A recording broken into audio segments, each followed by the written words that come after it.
A new legal battle is unfolding in Zimbabwe, and at the center of it are two prominent figures associated with the Constitutional Defenders Forum: former Finance Minister Tendai Biti and the organization's National Programs Director, Morgan Nkube, are set to stand trial in July over allegations linked to a public meeting held in Mutare.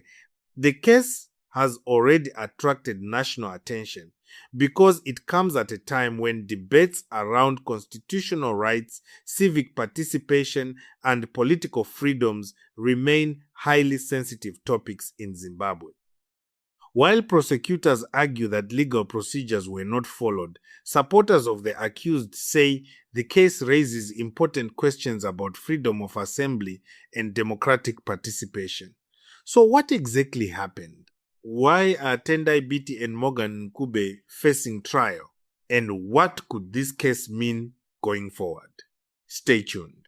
And before we continue, please subscribe, like this video, and turn on notifications for daily Zimbabwe political news and analysis. Let's get into it. Former Finance Minister Tendai Biti and Constitutional Defenders Forum National Programs Director Morgan Nkube are expected to appear before the Mutare Magistrates Court on July 16 and 17, 2026. The two face allegations that they convened a public meeting without notifying authorities as required under provisions of Zimbabwe's Maintenance of Peace and Order Act, commonly known as MOPA.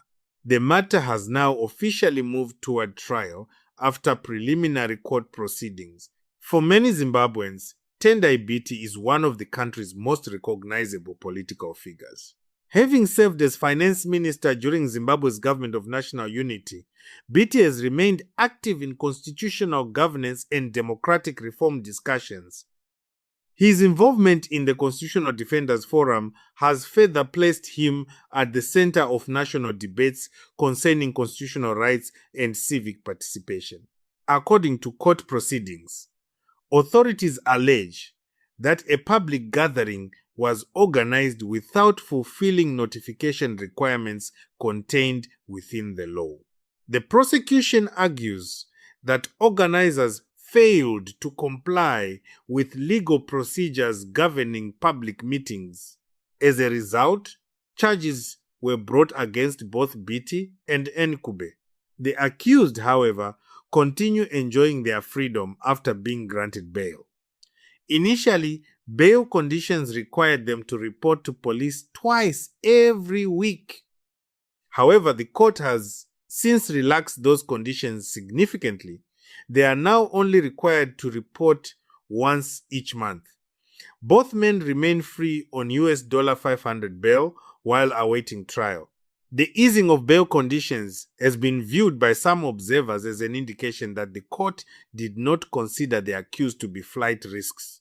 Legal analysts note that courts often review bail conditions as cases progress, balancing the rights of accused persons with the interests of justice.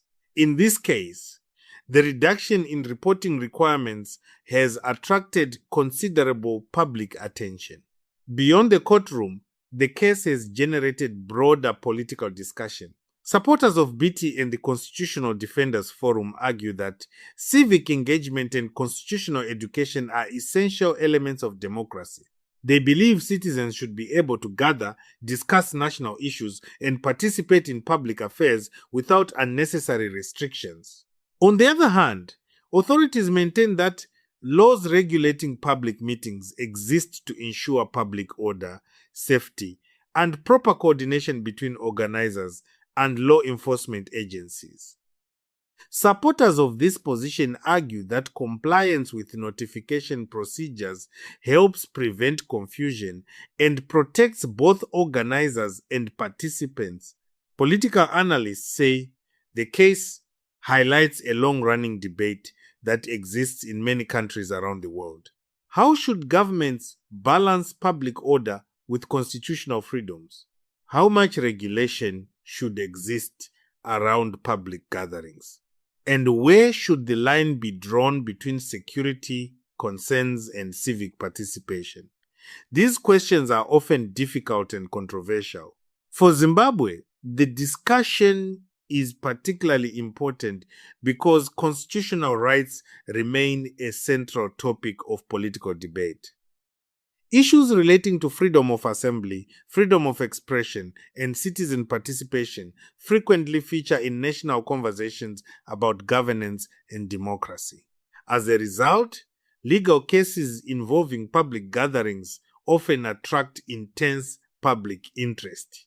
The Constitutional Defenders Forum itself has become increasingly visible in recent years through its advocacy work, public discussions, and constitutional awareness campaigns. Its activities have frequently focused on promoting citizen engagement and encouraging public participation in constitutional matters. This background helps explain why the case involving its leadership is attracting such widespread attention. Meanwhile, legal experts stress that the upcoming trial should not be viewed as a determination of guilt.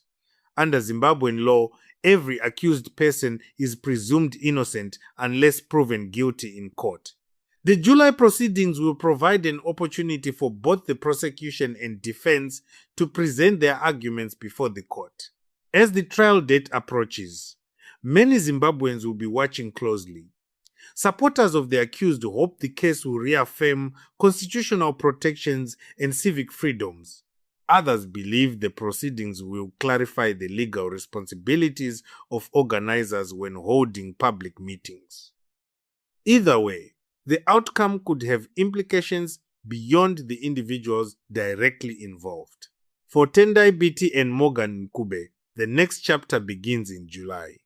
For the Constitutional Defenders Forum, the case represents another test of its role within Zimbabwe's civic landscape. And for Zimbabwe as a whole, the proceedings are likely to reignite important discussions about law, constitutional rights, and democratic participation.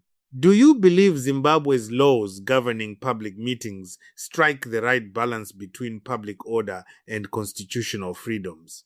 Let me know your thoughts in the comments below. If you enjoyed this report, please subscribe, like this video, and turn on notifications for daily Zimbabwe political news and analysis. Thank you for watching, and I will see you in the next video.